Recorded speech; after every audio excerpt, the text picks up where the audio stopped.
Hi అండి. Welcome to Jyothish kitchen. ఈరోజు వీడియోలో నేను పచ్చజొన్న రొట్టెలు చేస్తున్నాను. తెల్ల జొన్నల కన్నా ఈ పచ్చజొన్నలు ఎంతో టేస్టీగా ఉండడమే కాకుండా అలాగే మనకు ఎంతో హెల్తీ రెసిపీ కూడాను. మనం ఎప్పుడూ తినే రైస్ కాకుండా ఇలా రొట్టెలు అప్పుడప్పుడు ట్రై చేయండి. రొట్టెల కోసం ముందుగా నేను ఒక బౌల్‌లో 2 గ్లాసుల వాటర్ తీసుకొని వేడి చేస్తున్నాను. ఈ వాటర్ ఓవర్ హీట్ కాకుండా నార్మల్‌గా ఇలా బబుల్స్ వచ్చేలాగా ఉంచుకొని దించుకున్నాను. తరువాత ఇంకో బౌల్‌లో పచ్చజొన్న పిండిని 2 పిడికెలు వేసుకున్నాను. ఇప్పుడు ఈ పిండిలో వేడి నీళ్ళను వేసుకుంటూ ఇలా స్పూన్‌తో కలుపుకుంటున్నాను. నీళ్ళు వేడిగా ఉంటాయి కాబట్టి స్పూన్‌తో కలుపుతున్నాను. ఈ విధంగా పిండి మొత్తాన్ని కొద్ది కొద్దిగా వాటర్ యాడ్ చేసుకుంటూ ఈ విధంగా కలుపుకుంటున్నాను. పూర్వకాలంలో ప్రతి ఒక్కరూ జొన్న రొట్టెలు తినేవారు. అందుకే దృఢంగా ఉండి అలసిపోకుండా పనులు చేసుకునేవారు. ఎన్ని రకాల టిఫిన్‌లు చేసినా ఈ జొన్న రొట్టెతో సమానం కానే కాదు. ఈ జొన్నల్లో iron, fibre, zinc, magnesium, copper, calcium, vitamin బి3 పుష్కలంగా ఉంటాయి.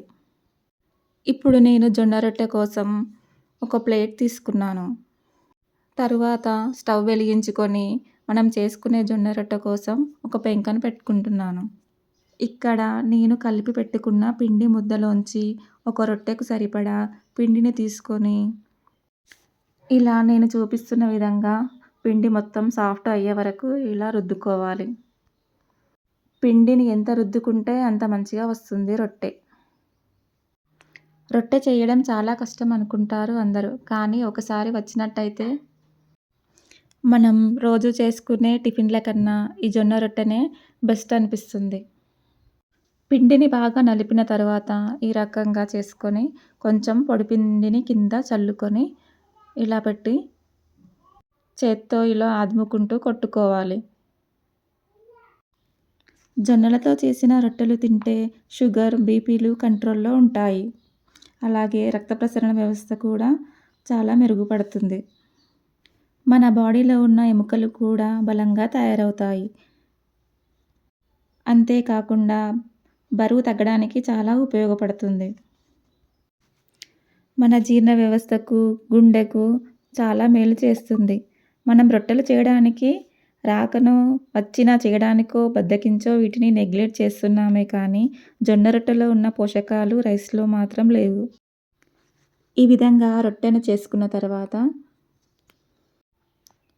రొట్టెను ఇలా మెల్లిగా లేపి పెనం పైన వేసుకోవాలి. రొట్టెలు కాలడానికి చాలా టైం పడుతుంది. కాబట్టి పెనం చాలా ఓవర్ హీట్ చేసుకోవాలి. రొట్టె పైన ఇలా బుడగలు బుడగలు వచ్చినప్పుడు నీళ్ళతో ఇలా పిండి మొత్తాన్ని అదుముకోవాలి. ఈ విధంగా రొట్టె కింద కాలింది అని అనిపించినప్పుడు రొట్టెను తీసి తిరిగేసుకోవాలి. ఇలా రొట్టె మొత్తాన్ని సమానంగా ఎక్కడ పచ్చిదనం లేకుండా కాల్చుకోవాలి. మీరు ఒకవేళ డైట్ చేసినట్టయితే మీకు ఈ రొట్టె చాలా బాగా ఉపయోగపడుతుంది. మనము ఎప్పుడైనా సరే మన భోజనం ప్లేట్ ఎలా ఉండాలంటే అది రైస్ అయినా సరే, చపాతీ అయినా సరే, ఇలాగ రొట్టె అయినా సరే. కర్రీ ఎంత పెట్టుకుంటామో రైస్ కూడా అంతే పెట్టుకోవాలి.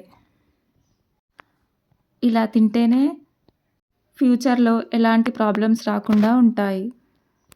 ఈ ఒక్క టిప్ వల్ల మనకు సర్వరోగ నివారణగా పనిచేస్తుంది. ఈ రకంగా ఒక రొట్టె తర్వాత ఇంకో రొట్టెను కూడా సేమ్ అదే ప్రాసెస్‌లో చేసుకుంటున్నాను. చలికాలంలోనైతే సాధారణంగా అందరికీ రైస్ తినాలని అనిపించదు. అలాంటప్పుడు ఇలాంటి జొన్న రొట్టెలు చేసుకొని మంచి కర్రీస్ పెట్టుకొని ఎంజాయ్ చేయండి. సాధారణంగా రొట్టె చేయడం ఈజీనే కానీ ఆ చేసిన రొట్టెను ఈ విధంగా పైకి లేపి పెంక పైన వేయడానికి ఫెయిల్ అవుతూ ఉంటారు. నాకైతే అలాగే జరిగింది ఫ్రెండ్స్.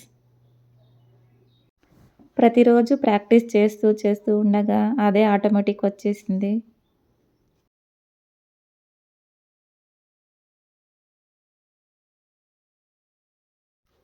సో ఫ్రెండ్స్, మీరు ఈ వీడియో చూస్తున్నట్టయితే మీలో ఎంతమందికి ఈ విధంగా రొట్టె చేయడం వచ్చు? నాకు కామెంట్ సెక్షన్‌లో కామెంట్ చేయండి. ఈ విధంగా రొట్టె చుట్టుపక్కల పచ్చదనం లేకుండా చుట్టూరా చూసుకుంటూ కాల్చుకోవాలి.